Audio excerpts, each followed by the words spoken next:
The next conflictogen is pressure. From the top position of the parent, this is an indication of what you should do. The conflict sounds like this.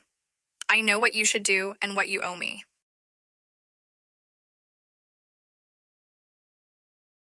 Back at the beginning of the last century, a long time ago, my favorite psychiatrists and psychologists, Albert Ellis and Karen Horney, wrote about the word should.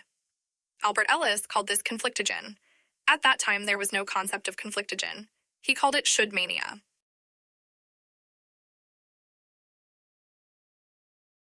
Karen Horney called this the tyranny of debt, which is what happens when you try to get something out of someone that they supposedly owe you. So you decided that a man should love you, should call you, but he doesn't want to do this because he doesn't love you. If he falls in love, he will do everything for you from the bottom of his heart.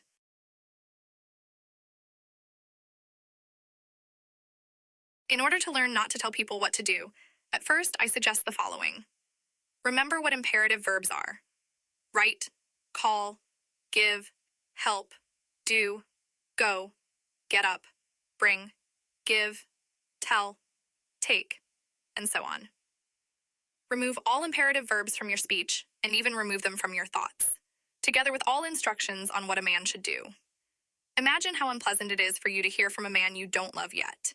If he tells you come, take it, pour it, help, cook, wash it. When a man falls in love, he himself will gladly do all this for his beloved one.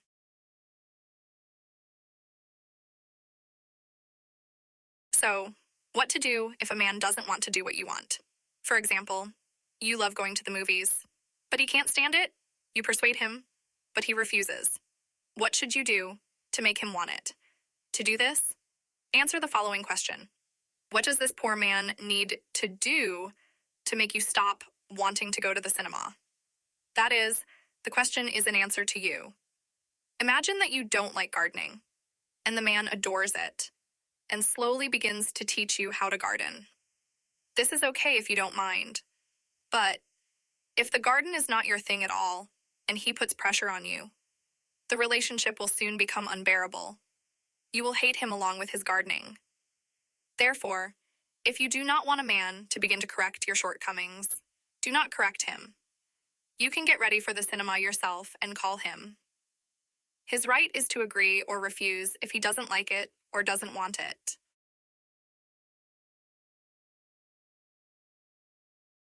What should I do if I want it now? If I want him to call me now?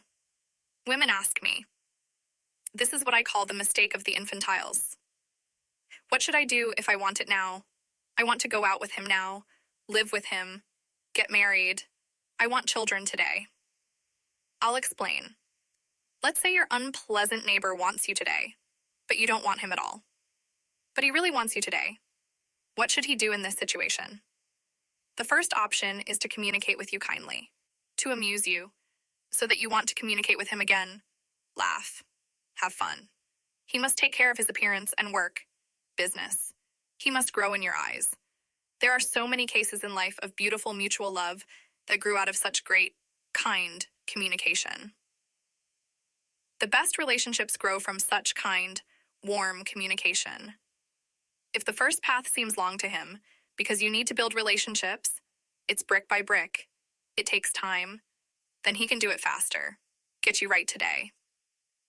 To do this, he needs to write love words on a piece of paper, take your photo, and go to the cemetery at midnight.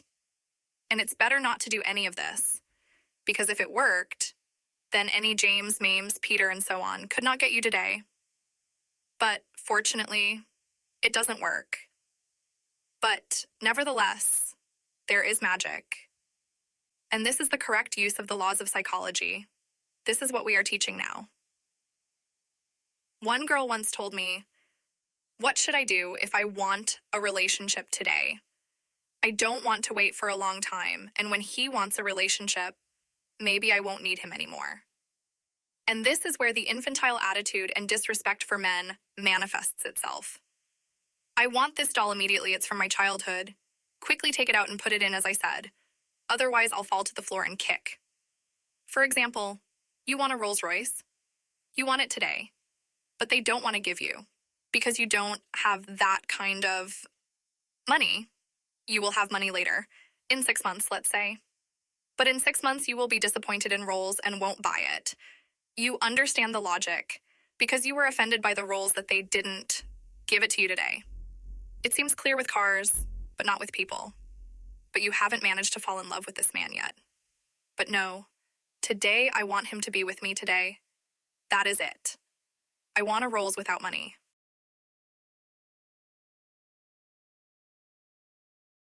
The fact is that with people, everything is even more complicated than with cars. Because a man, unlike a car, he also has his own will. He, unlike roles, can still have his own plans in life. And this must be respected if you want to make a person fall in love. Respect will return to you from him, and the relationship will become possible.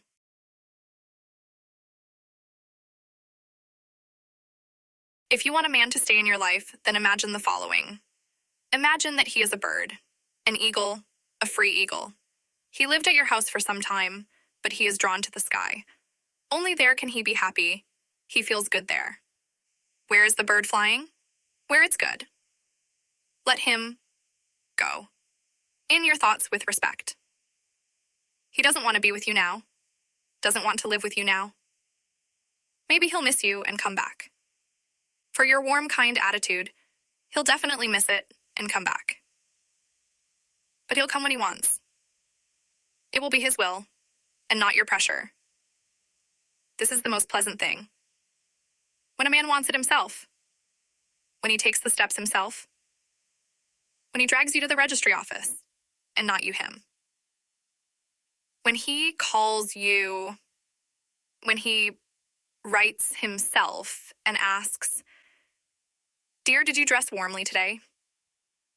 So here I seem to have explained that some girls constantly run ahead in relationships. Some don't even believe that it happens in life, that a man in love drags a girl to marry him. Why don't they believe in it?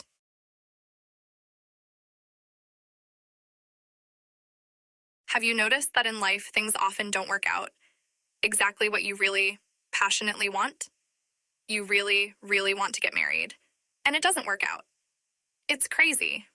It's called lust. Why? God, the world, the universe, whatever you want to call it, turns away from you when you really passionately want something. There is an explanation for this from a psychological point of view. A strong desire makes you dependent on the object of desire, and dependent means weak. Addiction takes control of a person and blocks his activities to achieve results. A strong desire, an incredibly strong desire, blocks your efforts to achieve results. Addiction leads to a condition that can be described as restlessness of varying degrees, from mild fussiness to serious destructive actions. Even if a person does something to achieve a result, then in this state, he simply has poor control of himself. His steps are incorrect, hysterical, and inconsistent.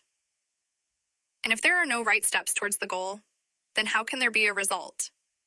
It can't exist. If you go backwards, you won't come forward. The more important something is to you in life, some event, person, business, etc., the less likely it is to get it due to your hysterical state, which prevents you from taking steps.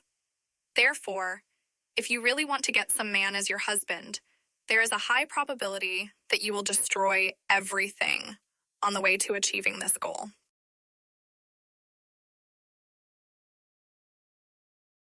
For example, to successfully pass an interview, what should you do? You need to worry and shake, or you need to reduce the importance of the result and tell yourself, if it won't work here, I'll have a few more interviews in other places or in this place, but I'll pass again later. Let this interview be just a training interview for me. I'm ready for failure.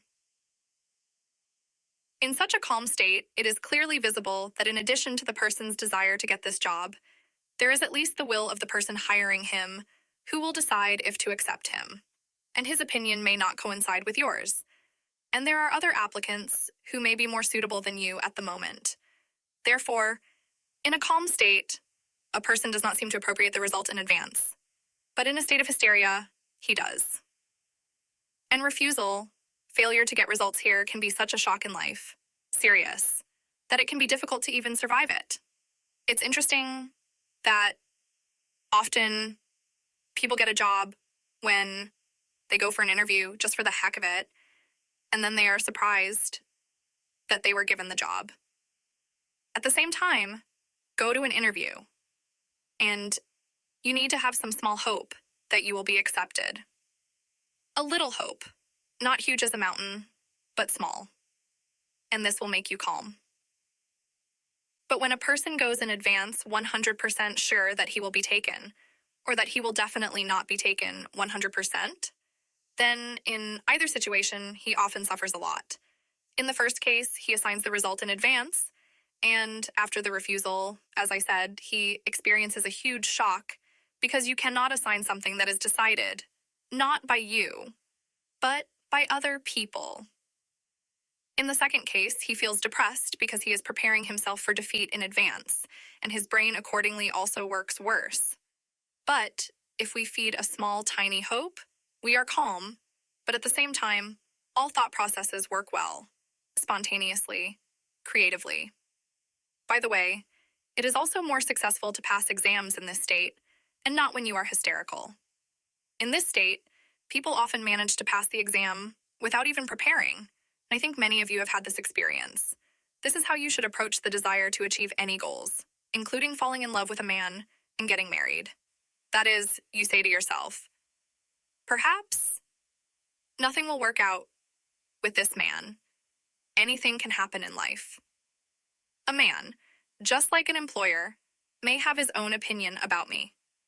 And plus, of course, there are other applicants. The man is probably in demand since you fell in love with him so much.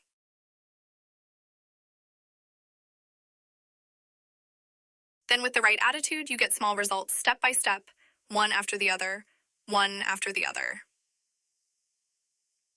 What happens if a person does not value small results in life? He becomes like someone who doesn't work at all because they don't hire him as a director right away, and he doesn't agree to start from the bottom. That is, either marry me today or don't bother. The one who succeeds in his career is the one who enjoys the process of work. Then it doesn't bother him that he didn't reach the top, the post of director, in a month. And in your case, you didn't receive a marriage proposal a month later. You need to enjoy this process, especially since this moment of building a relationship, let's say, which you have, you will miss it later. Being married, you will miss when everything was still unknown. What would work? What would not work? Mysterious. If a person already begins to put pressure on his superiors, pump up his rights, or even just transparently hint that it's time to appoint him as a director, then everyone will simply twist their finger at their temples, and, if the opportunity arises, get rid of such an employee. But it happens, they ask me, that girls receive marriage proposals for a month or earlier. It happens that a person is immediately invited to be a director right away. He does not need to go up the career ladder from below. But this is because other organizations also want to see him as a director. Other men also ask this girl to marry because this person worked and is ideal for the role of director. He studied a lot, practiced a lot, and in our case, the girl, in order to achieve her goal, removed all mistakes, all expectations from a man, learned to respect him, respect herself, learn to communicate, engage in conversation, can make a man laugh. Based on her general image, her manner of communication, her social circle, and her character, he concluded that he would like to see her as his wife. A man can propose right away because he is actively looking for a wife, because his wife's vacancy is open. If a man is not looking, is busy with other things in life, and is not in the mood for a relationship, then it will be more difficult for you. This is exactly the same as applying for a job in an organization where they are not looking for new employees. All vacancies are closed. You can fight for this job, knock on their door, or you can immediately look at the situation soberly, because there are still good other companies that need an employee like you.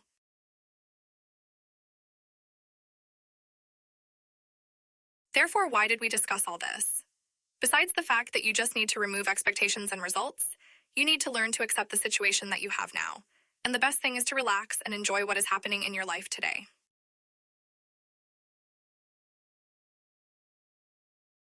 Appreciate small results. Appreciate the fact that a man just met you today. Do you know how many women and girls, men don't meet other people at all? Be grateful for this, but not out loud. They don't thank you out loud for this. Only flawed people thank out loud for this. Imagine that a man thanks you for agreeing to meet him. Here, gratitude and warmth must come from within. Appreciate when a man asks you out on a first date. Do you know how many girls are not asked out at all?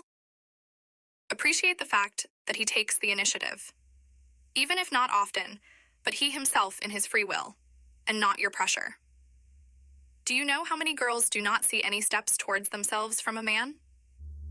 They themselves walk in relationships and think that this is how it should be, that this is a normal situation. They don't even know that a man can take steps toward them. They don't believe this because no one has ever taken the initiative for them. Therefore, be grateful for every step a man takes. But again, to yourself inside. Appreciate even the fact that you are offered sex. Yes. Do you know how many women are not wanted at all? If you are offered sex, you are wanted. Just don't give sex to frivolous men. Let them want it. Be grateful for it. But again, not out loud, right? I'm grateful that you want me? No, to yourself. Let warmth and gratitude come from you, but express it in something else, not in words.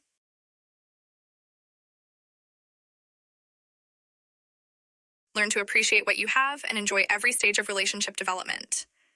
You will then be happy, as I said, to remember this initial period of development of the relationship. There is no need to force everything to some logical end. Just enjoy it.